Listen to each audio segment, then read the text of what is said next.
भूर्भुवः स्वः तत्सवितुर्वरेण्यं भर्गो देवस्य धीमहि धियो यो नः प्रचोदयात्। ॐ सहनाववतु सहनौ भुनक्तु सह वीर्यं करवावहै तेजस्विनावधीतमस्तु मा विद्विषावहै। ॐ शान्ति शान्ति शान्तिः।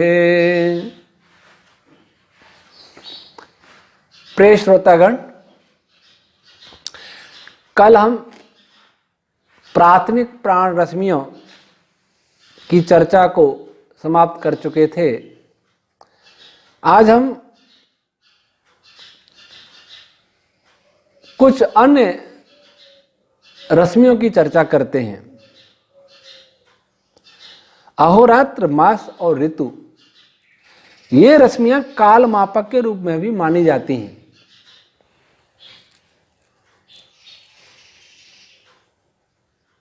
अहोरात्र क्या है? अहोरात्र यूं दिन और रात को कहते हैं, ये भी काल की गणना है। लेकिन रश्मियों के रूप में अहोरात्र क्या है? ऋषियों ने कहा अहोरात्र वही मित्रा वरुणौ।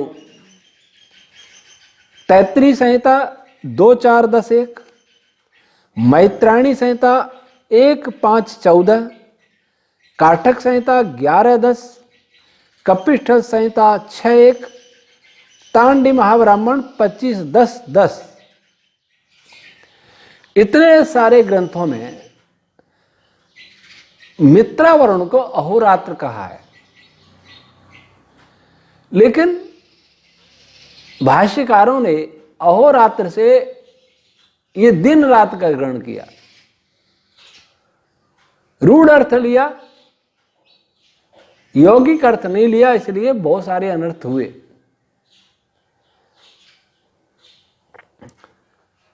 कुछ विद्वान अपनी कल्पना से अर्थ करते हैं। मित्र का अर्थ हाइड्रोजन, वरुण का अर्थ ऑक्सीजन, ऐसा भी अर्थ किए हैं। और कुछ दृष्टि से वो तर्कसंगत भी हो सकते हैं। लेकिन ऋषियों के ग्रंथों का अर्थ करने के लिए ऋषियों के ही ग्रंथ अधिक प्रामाणिक होते हैं। वेद का अर्थ करने के लिए सबसे प्रामाणिक है तो स्वयं वेद है, उसके बाद ब्राह्मण, निरुक्त आदि ऋषियों के ग्रंथ हैं। तो यहां हम अहोरात्र का अर्थ अपने मन से नहीं कर रहे, ऋषियों के ग्रंथ आधार पर कर रहे हैं कि मित्र अहन है और वरुण रात्रि है। अब मित्र वरुण क्या है? तो मित्र वरुण के विषय में भी सुने। तौ मित्रा वरुणौ प्राणापानौ। महर्षि जैमिनी लिखते हैं, जैमिनी ब्राह्मण में 1:109 कि प्राण और अपानी मित्र वरुण है, अर्थात प्राण को मित्र और अपान को वरुण। इधर दूसरे तांड महाब्राह्मण 6.10.1, तैत्तिरीय ब्राह्मण 3.3.6.9 में भी कहा प्राणापानौ मित्रा वरुणौ। यहां भी प्राण को मित्र और अपान को वरुण कहा है। काठक संहिता में 29.1 और 30.3 में प्राणापानौ वही मित्रा वरुणौ। यहां भी प्राण को मित्र और अपान को वरुण कहा है। उधर महर्षि याज्ञवल्क्य शतपथ ब्राह्मण 3.6.1.16 में लिखते हैं प्राणो दानौ वही मित्रा वरुणौ।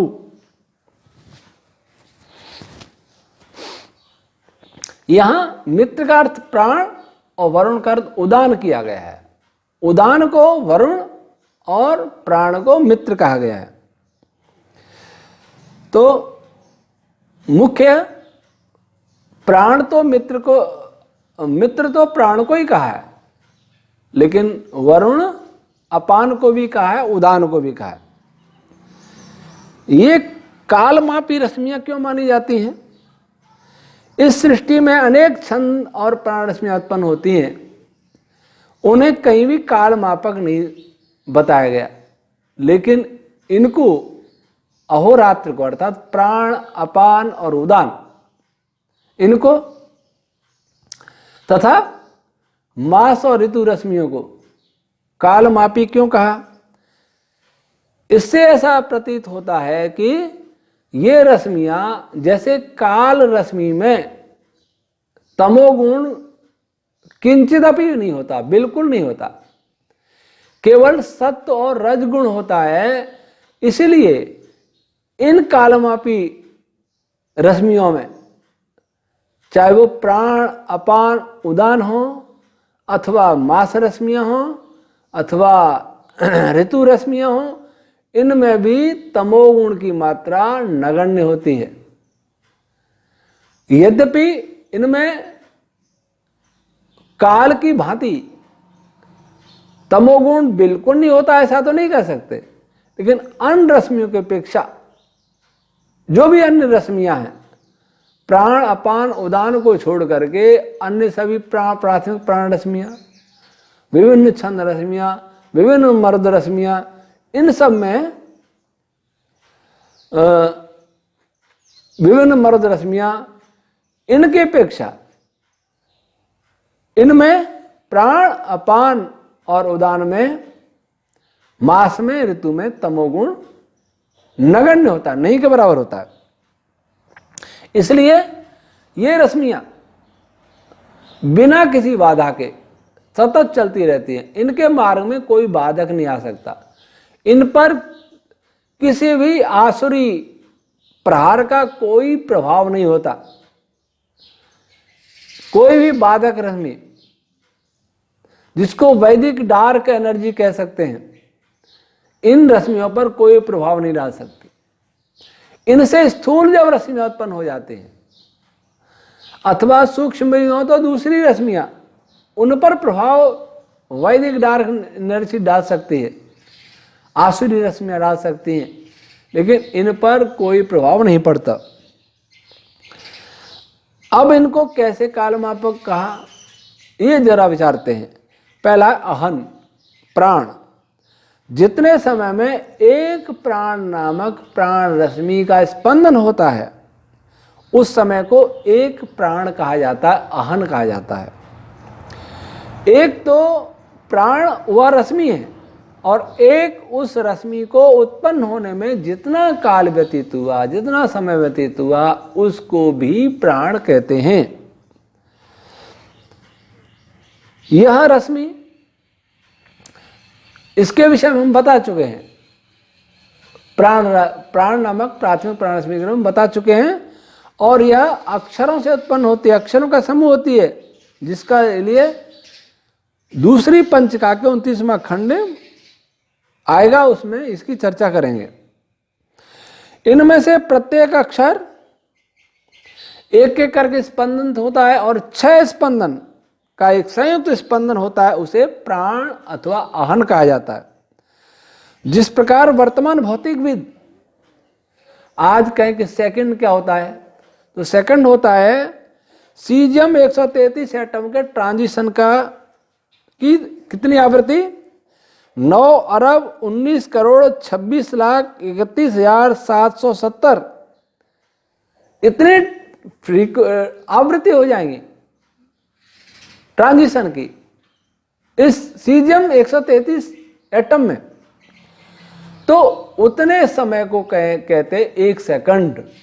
एक सेकंड की परिभाषा बताइए कि इतनी जितनी देर में सीजियम 133 एटम की ट्रांजिशन 9,19,26,31,770 बार हो जाए। अब यह नहीं कह सकते कि सेकंड ही काल है। सेकंड तो काल को मापने का एक साधन है, एक विधि है। जैसे आकाश को मापने के लिए मीटर, किलोमीटर आदि होते हैं, इसी प्रकार प्राण अपान भी यहाँ रश्मि विशेष है। और वहीं प्राण अपान के विषय में यह है कि रश्मि विशेष हैं और वो काल विशेष के मापक भी हैं। अब कोई ये सोचने लगे कि 1 सेकंड में 9 अरब 19 करोड़ समथिंग 19 करोड़ 26,31,770 वह ट्रांजिशन होता है एक एटम का, तो एक ट्रांजिशन का समय उस सेकंड से बहुत कम होता है, इतने गुना कम हो जाता है, इतना वह भाग होता है। तो प्राण का क्या काल हो सकता है, 1 सेकंड में कितने प्राण हो सकते हैं, इसकी गणना करना कठिन है, परंतु इतना मेरा मत है कि जो एटम का ट्रांजिशन होता है उसमें अनेक प्रकार की छंद रश्मियों की भूमिका होती है, और छंद रश्मियों की भूमिका के लिए, छंद रश्मि की किसी भी क्रिया के लिए प्राण और अपान दोनों की भूमिका होती है। तो एक ट्रांजिशन में कई छंद रश्मि उत्पन्न होंगी, तो छंद रश्मियों का एक छंद रश्मि उत्पन्न होने का जो काल है इस ट्रांजिशन के काल से कम है, और उस छंद रश्मि के उत्पन्न होने का काल है उसकी जो बार बार आवृत्ति होगी उसमें अनेक प्राण रश्मियां उत्पन्न हो जाएंगी, उसमें अनेक प्राण रश्मि स्पंदित हो जाएगी। तो ये जो काल है ट्रांजिशन का सीजियम एटम का, वो 1 सेकंड के 9 अरब 19 करोड़ 26,31,770वां भाग है 1 सेकंड का। लेकिन प्राण रश्मि का जो काल है, प्राण जो कालवाची प्राण है उसका वह इससे भी बहुत सूक्ष्म है, जिसकी गणना अभी तक तो इस पर हमने कोई विचार नहीं किया। संभव है इस दिशा में गहराई से जाएं तो इसके बारे में कुछ जाना जा सकता है, लेकिन इतना निश्चित है कि यह काल की बहुत सूक्ष्म इकाई है। अब अपान रात्रि को अपान का, जितने समय में एक अपान रश्मि उत्पन्नित होती है वह काल एक रात्रि कहा जाता है। ये दिन रात नहीं, वह अपान कहा जाता है, रात्रि भी कहा जाता है। यह रश्मि 16 अक्षर से बनी है। वो कैसे? 4 अक्षर 4 बार स्पंदित होते हैं, 4 बार आवृत होते हैं। तो इसके विषय में वही पंचिका दूसरी के 29वें खंड में द्रष्टव्य है कि कैसे अपान रश्मि किससे बनती है। अब यहां कोई प्रश्न करे कि जो लोक में प्रचलित दिन है, रात है, महीना है, ऋतु है, इनका इनसे रश्मियों से क्या संबंध है? मैं समझता हूं इनका भी संबंध इन रश्मियों से होगा, लेकिन मैंने अभी तक उस पर कोई विचार नहीं किया है, और विचार करता भी तो ग्रंथ और बढ़ जाता। लेकिन विषय की और अधिक स्पष्टता व्यापकता के लिए इस पर विचार करना चाहिए था, वो समय अभाव से मैं अभी तक तो नहीं कर पाया। आगे इस पर देखा जाएगा। तो ये अहोरात्र हो गई, एक काल मापक रश्मि अहोरात्र जो प्राणपानी है, जिसके बारे में हम चर्चा कर चुके हैं, लेकिन उसका काल मापी कैसे कहा गया उनको, इसकी चर्चा हमने यहां की। अब आती हैं दूसरी रश्मियां, प्राथमिक प्राण रश्मियां हो गई। अब आती है मास रश्मियां। मास रश्मियां, एक मास रश्मि में प्राण और अपान के संयुक्त रूप से 30 बार स्पंदन होने से मास रश्मि उत्पन्न होती है। एक प्राण रश्मि और एक अपान रश्मि, इन दोनों का युग्म जब 30 बार स्पंदित होता है तो वह मास रश्मि में परिवर्तित हो जाता है। वैसे भी लोक में देखते हैं तो 30 दिन रात का 30 रात 30 दिन का एक महीना कहलाता है, वही स्थिति वहां भी है। अब मास रश्मियों के विषय में ऋषियों ने क्या कहा?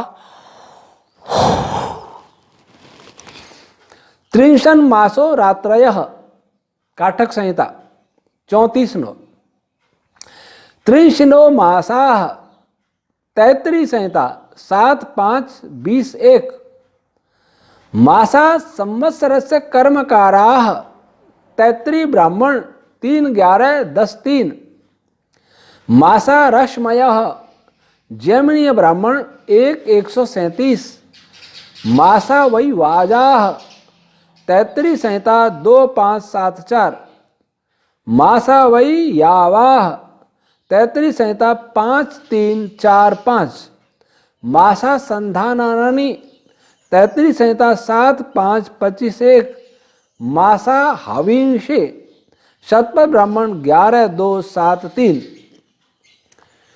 ये इतना हमने ऋषियों के प्रमाणों को यहाँ उद्धृत किया। अब इन प्रमाणों से अर्थ क्या निकलता है? हमारे यहाँ भाष्यकारों ने प्रमाणों को बहुत उद्धृत किया। आचार्य सायण ने अपने वेद भाष्य में बहुत प्रमाणों को उद्धृत किया, रार्ष प्रमाणों को, ऋषि दयानंद जी से भी अधिक। परंतु सायण की समझ में ये नहीं आया कि यह प्रमाण क्या कहता है, यह वचन क्या कहता, उसका कोई इसलिए वेदार्थ में उसका कोई उपयोग नहीं लिया, क्योंकि वो आचार्य सायण प्रमाणों के अर्थ से स्वयं अनविज्ञ थे। प्रमाण बहुत इकट्ठे करके एक कलेवर बढ़ा दिया, ग्रंथ को विस्तार दे दिया, लेकिन उसका कोई उपयोग न हुआ और उपयोग न होने से वेदार्थ बिल्कुल भी प्रकट नहीं हो पाया और सायण का वेदार्थ निरर्थक रह गया। कुछ बातें ठीक है, लेकिन अगर पूरा देखें तो उसमें बहुत कोई सार्थकता नहीं है। तो प्रमाणों का उपयोग करके उन प्रमाणों का भी यौगिक अर्थ समझ लेना चाहिए। जब तक उन प्रमाणों का यौगिक अर्थ नहीं समझ में आएगा, तब तक हम केवल रूढ़ अर्थ प्रमाणों का ग्रहण करके वेद अथवा ब्राह्मण ग्रंथों के साथ अन्याय करते रहेंगे। तो देखिए, 63 मासो रात्रयः, एक मास में 30 रात्रि अर्थात अपान रश्मियां होती हैं। अब कोई इसका सीधा अर्थ करेगा कि एक महीने में 30 रात्रि होती हैं लौकिक। अब हमने कहा एक मास रश्मि में 30 अपान रश्मियां होती हैं, ये यौगिक अर्थ हुआ। क्योंकि रात्रि का अर्थ अपान मैंने नहीं किया है, ये ऋषियों का ही अर्थ है जो हम पहले बता चुके हैं, इसलिए ये यौगिक अर्थ है। और यौगिक अर्थ करने से इसी प्रकार अब मास के विषय में, मास को मैंने कैसे रश्मि मान लिया, ये आगे चर्चा की जाएगी। लेकिन यहाँ ये हुआ कि अपान का, यहाँ मैंने रात्रि का अर्थ ये रात दिन, ये रात नहीं ग्रहण किया, रात्रि का अपान किया। क्यों किया? क्योंकि अपान करना कैसे हुआ इसको मैं पहले बता चुका हूं कि अहन प्राण है और रात्रि अपान है, इसलिए मैंने ग्रहण किया। मैंने ऋषियों से ही, ऋषियों के वाक्यों से ही ऋषियों के वाक्यों का अर्थ किया है, भाष्य किया है, इसलिए यह भाष्य यौगिक है, वैज्ञानिक है और प्रामाणिक भी है। अब 63 मासा, इसका मतलब, इसका अर्थ है कि मास रश्मियों में 30 होते हैं। क्या होते हैं? 30 प्राण और अपान के युग्म 30 होते हैं, ये कहने का तात्पर्य है। यूं रूढ़ अर्थ करेंगे तो ये अर्थ होगा कि मास महीने में 30 दिन और 30 रात होते हैं। लेकिन जब ऋषि कहते हैं कि प्राण अहन है, अपान रात्रि है, तब कैसे करेंगे? इसलिए हमने यौगिक अर्थ ग्रहण किया। फिर मासा कर्मकारा, संवत्सर से कर्मकारा, संवत्सर सृष्टि, मास रश्मियां हैं इस सृष्टि रूपी यज्ञ की कर्मकार, ये कर्म करने वाली होती हैं। अर्थात इस सृष्टि में जो भी क्रिया हो रही हैं, यूँ तो बहुत सारी रश्मि कर्म कर रही हैं, लेकिन मांस रश्मि को कर्मकारा क्यों कहा? इसलिए कहा कि मांस रश्मियां सभी छंद रश्मियों को परस्पर जोड़ने में सहयोग करती हैं, उनके बीच में संधानक हो जाती हैं। जैसे गोंद से कागज चिपकाते हैं तो गोंद का काम करती हैं मांस रश्मियां। अब कोई कहेगा कि रश्मियां, मास तो महीना है, इसको भी रश्मि बता दिया, सब रश्मि है क्या? मैंने नहीं बताया। महर्षि जैमिनी लिखते हैं मासा रश्मयः, ये रश्मि है, ये मास है, ये रश्मि रूप है। महीना, लौकिक महीना अलग है, लेकिन मास नाम की रश्मियां भी हैं। और मासा वही वाजा, वाज किसको कहते हैं? वाज बल को कहते हैं, और वाज अन्न नाम निघंटु में अन्न को भी वाज कहते हैं। अन्न क्या? अन्न संयोज्य पदार्थ। तो मास रश्मियां बलवती भी हैं, और कैसा बल? एक दूसरे को जोड़ने वाला, अर्थात आकर्षण बल वाली होती हैं। मास रश्मियां सभी पदार्थों को जोड़ने में सहायक करती हैं, और वो जोड़ने वाला बल अर्थात यही कहेंगे कि मांस रश्मियों में आकर्षण बल प्रधान होता है। मासा वही यावाह, और दूसरी जगह का मासा वही यवाह, दोनों यू मिश्रण या मिश्रण धातु से बना है, यावा भी यवा भी। तो मांस रश्मियां वहां तो जोड़ने वाली बताया अन्न, लेकिन यहां जोड़ने और तोड़ने दोनों में मांस रश्मियां सहायक होती हैं। मिश्रण अमिश्रण करने से मांस रश्मियां यव रूप होती हैं, याव रूप होती हैं, अर्थात ये रश्मियां अन्य रश्मियों को, छंदादि रश्मियों को परस्पर जोड़ती भी हैं, परस्पर तोड़ती भी, अर्थात वहां से अलग भी करती हैं। और मांस रश्मियां जब उनको अलग करेंगी, उनको जोड़ेंगी और तोड़ेंगी छंद रश्मियों को, तो उसके प्रभाव से क्या होगा? सृष्टि में विभिन्न पार्टिकल्स, एलिमेंट्री पार्टिकल, क्वांटाइल, इन सब की जोड़ तोड़ने की प्रक्रिया को ये मांस रश्मियां बल प्रदान करेंगे। मांस रश्मियां छंद रश्मियों को जोड़ेंगी तोड़ेंगी, छंद रश्मियां पार्टिकल्स को, फोटॉन्स को जोड़ेंगी तोड़ेंगी। तो जोड़ने तोड़ने में मूल सहायक है मांस रश्मियां, इसलिए इनको यावाह का।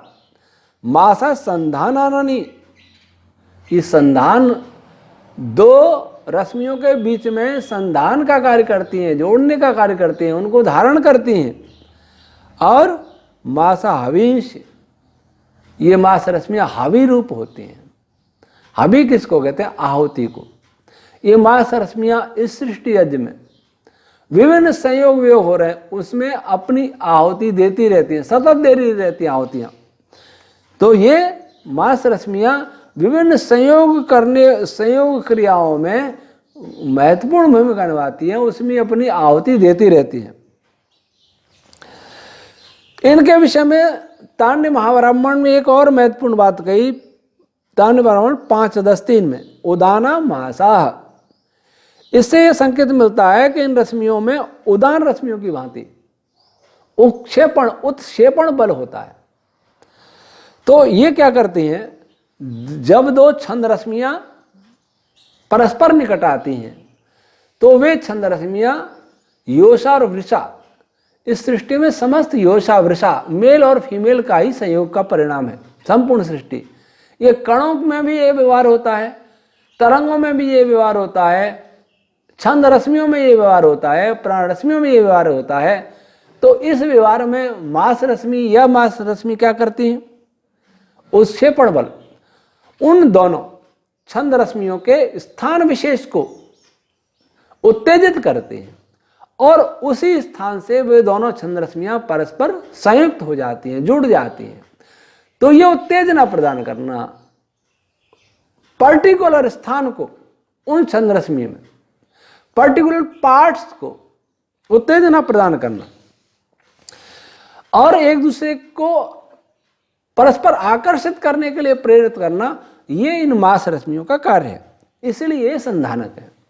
जैसे गोंद भी ये कार्य करता है। एक कागज से चिपक जाता है, दूसरे से भी चिपक जाता है, बीच में ये गोंद दोनों के बीच में आ जाता है और दोनों को चिपका देता है। वैसा ही ये रश्मियां करती हैं।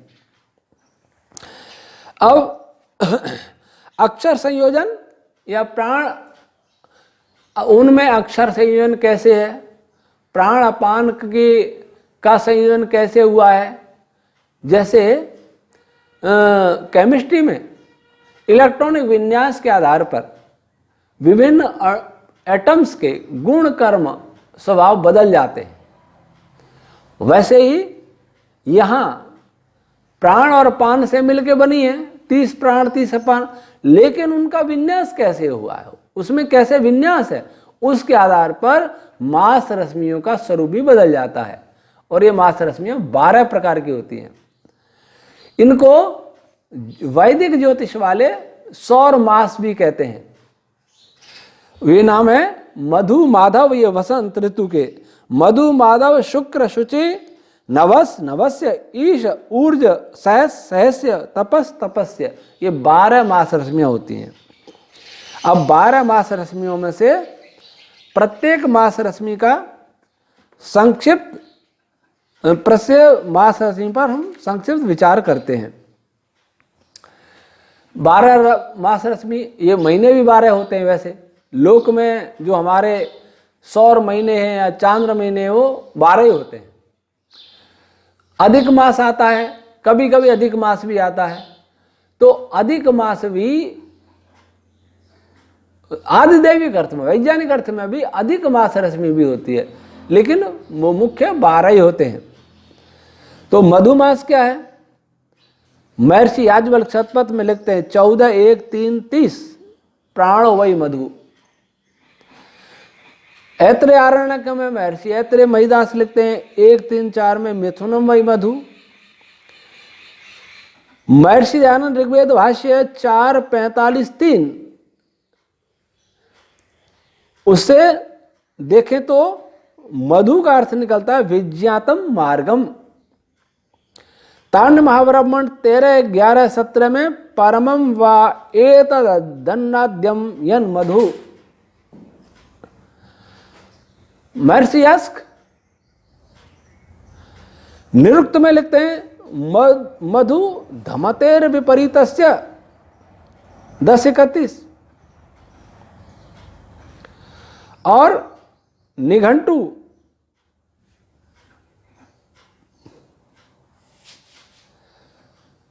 दो 14 में धमति गति कर्म, और निघंटु 2 19 में वध कर्म। ऐतरेयारण्यक में महर्षि महिदास कहते हैं सर्वे वही कामा मधु। ये प्रमाण दिए। अब आज समय समाप्त हो रहा है। अब इन प्रमाणों पर चर्चा, अर्थात इन 12 मास रश्मियों पर चर्चा हम कल करेंगे। आज ही समाप्त होता है। ओम शम।